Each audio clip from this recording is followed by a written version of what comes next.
northwestern Cannon County in Middle Tennessee, southeastern Rutherford County in Middle Tennessee, until 11:30 p.m. Central Daylight Time. At 8:27 p.m. Central Daylight Time, Doppler radar indicated thunderstorms producing heavy rain across the warned area. Flash flooding is ongoing or expected to begin shortly. Hazard: flash flooding caused by thunderstorms. Source: radar. Impact: flash flooding of small creeks and streams, urban areas, highways, streets, and underpasses, as well as other poor drainage and low-lying areas.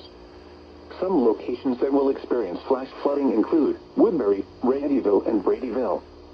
Turn around. Don't drown when encountering flooded roads. Most flood deaths occur in vehicles.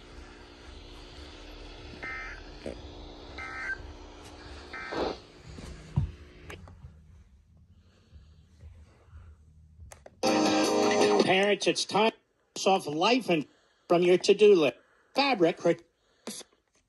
Most flood deaths occur in vehicles.